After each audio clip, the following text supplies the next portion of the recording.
ამერიკა. კოლტი. ღმერთმა შექმნა სუსტი და ძლიერი ადამიანები. სამუელ კოლტმა კი ისინი თანასწორი გახადა.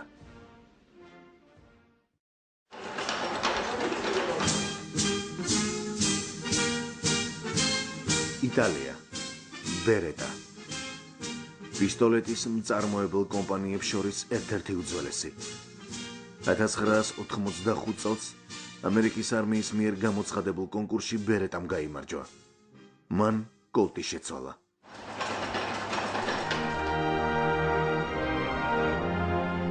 ჩეხეთი. ჩეზე. პისტოლეტი, რომელმაც მსოფლიო ბაზარზე გამოჩენისთანავე დიდი აღიარება მოიპოვა.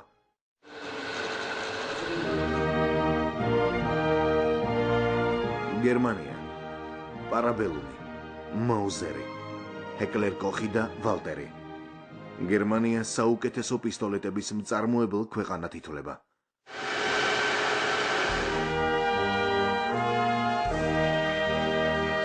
ავსტრია.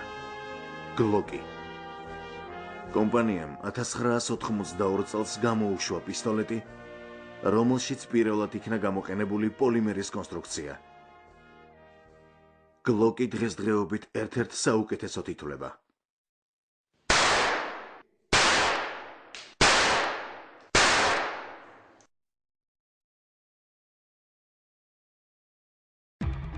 კაცობრიობის განვითარების ადრეულ სტადიაში იერარქი გაჩნდა უპირველესად როგორც ნადირობისა და თავდაცვის საშუალება.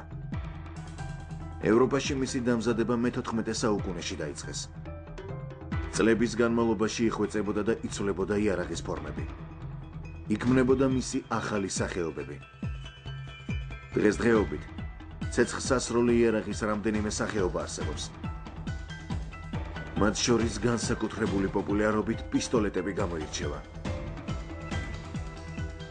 პირველ მსოფლიო ომის დროს ამერიკელმა სერჟანტმა თავისი ტაბელური კოლტით, პისტოლეტით, კოლტის სისტემის პისტოლეტით გაანადგურა 6 მის პოზიციაზე შეტევაში მყოფი გერმანელი ქვეითი. არის ესეთი მაგალითიც, საინტერესო მაგალითი, სამხრეთ აფრიკელი ანგოლის კრიზისის დროს სამხრეთ აფრიკელმა რიგითმა თავის ტაბელური იარაღით შეძლო გაენადგურებინა 11 კუბელი მედესანტე. თან საინტერესოა, რომ მარჯვენა ხელის საჩვენებელი თითი ჰქონდა მოტეხელი ამ სამხრეთ აფრიკელს და პირველი 4 გაანადგურა მარცხენა ხელიდან, შემდეგ გადატენა პისტოლეტი და დანარჩენი გაანადგურა უკვე მარჯვენა ხელიდან სროლზე. რის შედეგადაც მე შემდგომში დაჯილდოებული იქნა შესაბამისი ორდენით. ასე რომ საკმაოდ კარგი მსროლელის და მცოდნეს ხელში პისტოლეტი წარმოადგენს საკმაოდ მრისხანე იარაღს. ავტომატური და ნახევრად ავტომატური, პოლიციური და სპეცდანიშნულების, სამოქალაქო და სპორტული. პისტოლეტი ინდივიდუალური მრავალვაზნიანი ცეცხლსასროლი იარაღის სახეობაა. მისი დანიშნულებაა მოკლე მანძილზე მოწინააღმდეგის ცოცხალი ძალის მწყობრიდან გამოყვანა.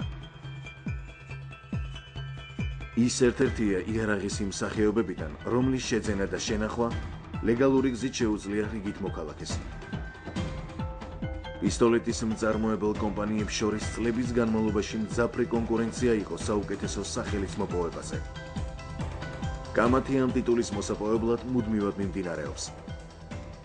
განსხვავება არის პისტოლეტებში, სხვა კლასის პისტოლეტებში სასხლეთის განლაგების მიხედვით არის სასხლეთ დამცემი მექანიზმის განლაგების მიხედვით არის ღია განლაგებული და არის დაფარულად განლაგებული. ღია განლაგებულში ეს დაწყებული უმეტესობა საბჭოთა ტიპის პისტოლეტები, ასევე ჩეზეს კლასის სისტემის პისტოლეტები, დაფარული არის შტაიერი, გლოკის და ამ ტიპის პისტოლეტები. ხა ორივეს აქვს თავის პლუსები და მინუსები.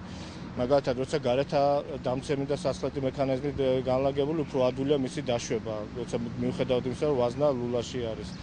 აი დაფარულში ეს არ არის და დაფარული მიუხედავად მისი დამცავი თვისებებისა ნებისმიერ დროს შეიძლება გაისროლო. უბრალოდ და მისი დამცავი უნდა დაუშვა. ეს დაცვის ზომებს ამცირებს, მაგრამ მოგეთ ეს არის ვის როგორ მოსწონს იმის და მიხედვით. ავსტრიული გლოკი, ჩეხური ჩეზე, იტალიური ბერეტა, ამერიკული კოლტი, გერმანული ვალტერი. ეს არასრული ჩამონათვალია იმ პისტოლეტებისა, რომლებიც დღესდღეობით მსოფლიოში განსაკუთრებული პოპულარობით სარგებლობს.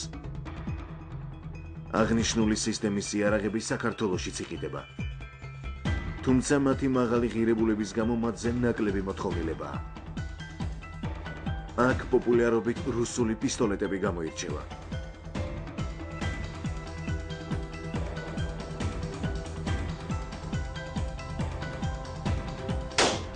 პისტოლეტი მათი საქმიანობის ერთ-ერთი მთავარი ატრიბუტია. ხშირად სწორედ მასზეა დამოკიდებული მათი სიცოცხლე. მათთვის მთავარია სიზუსტე, მაღალი სიცოცხლის უნარიანობა, იოლი ექსპლუატაცია, ვაზნების რაოდენობა და კალიბრი. პისტოლეტის სწორედ ეს მახასიათებლებია მათთვის მნიშვნელოვანი. პოლიციური და სპეცდანიშნულების ცეცხლსასროლი იარაღი მოკლე მანძილზე სამოქმედოდაა გათვლილი, რათა ქალაქში ან შენობაში ჩატარებული ოპერაციის დროს მაქსიმალურად აირიდონ თავიდან შემთხვევითი მსხვერპლი. არის ეგრეთ წოდებული პოლიციური ან დეტექტიური ტიპის პისტოლეტები, რომელიც უფრო არის მცირე ზომის, მათი ტყვის სიმძლავრე უფრო ნაკლებია, რადგან მაქსიმალურად იქნას აცილებული თქვა ხალხმრავალ ადგილებში რიკოშეტი და ტყვის არაკონტროლებადი მოძრაობა და არის ეგრეთ წოდებული სამოქალაქო პისტოლეტები, რომელიც არის მცირე ზომის და ძირითადად განკუთვნილია თავდაცვისათვის. მაშინ მთავარი მისი მახასიათებელი არის მცირე ზომა და კომპაქტურობა. იერიხო ისრაელის არმიისა და პოლიციის შეიარაღებაში შედის. ეს პისტოლეტი ამ ქვეყნის მიერ წარმოებულ იარაღებს შორის ყველაზე პოპულარულია.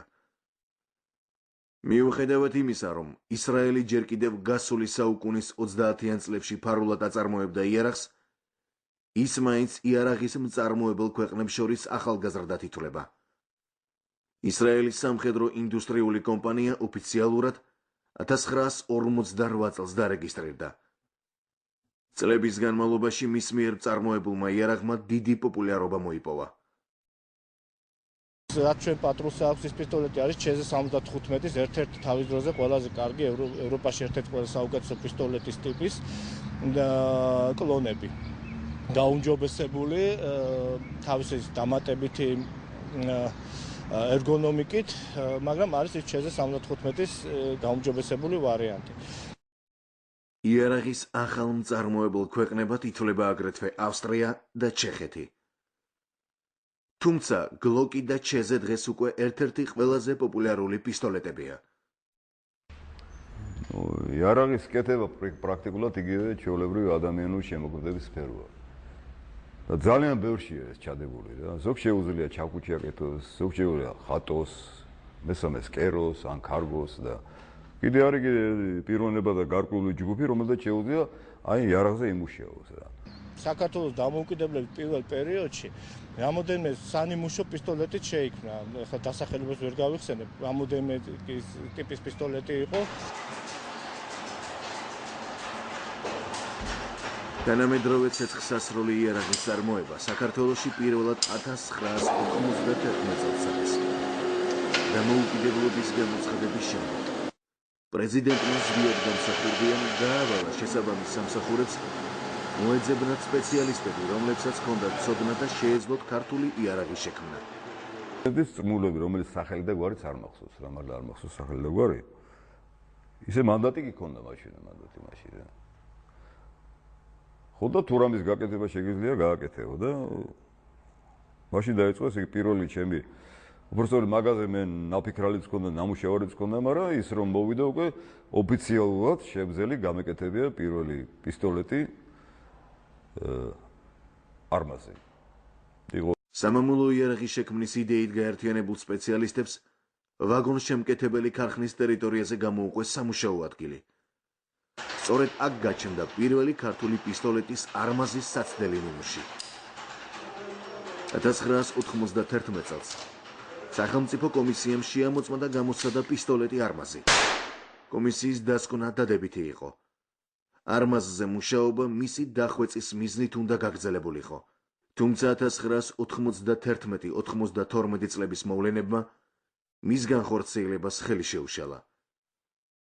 ეს ხალხი შეიკრიბა